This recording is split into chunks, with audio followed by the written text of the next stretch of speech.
Vilma, shoutout sa Vilma. Mag-ano na ako.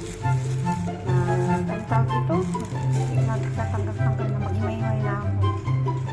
Maghimay-himay na ako ng malunggay. Minsan nakakatamad to pero masarap naman na sustansya. Pero meron ako may isang ano ito yung nakakatuwa. Ganito ako maghimay guys. Okay.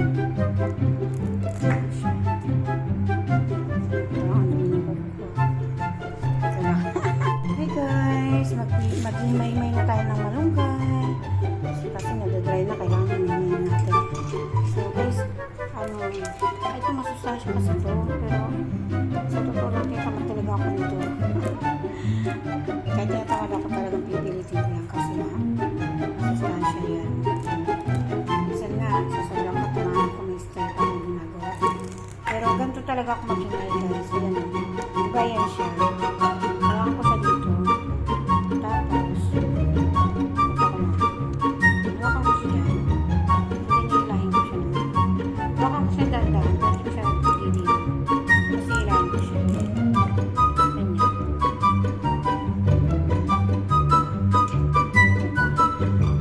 Pero, usually, may bubo pa rin siya guys. Kaya hindi siya nakakatamad.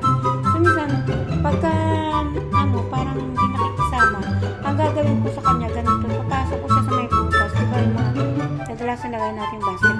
So, papasok ko siya dyan, and then, nilahin ko siya dito. Pag nila ko siya, diba?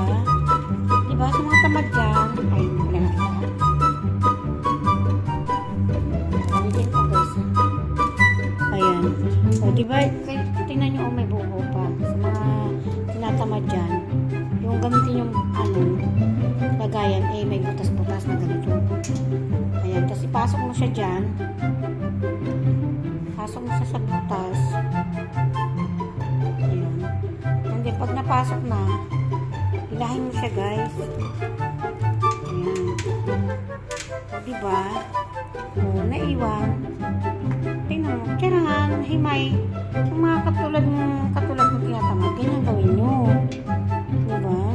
Ganun lang, ulit-ulitin lang natin hanggang magkahiwa-hiwalay siya ng isa-isa.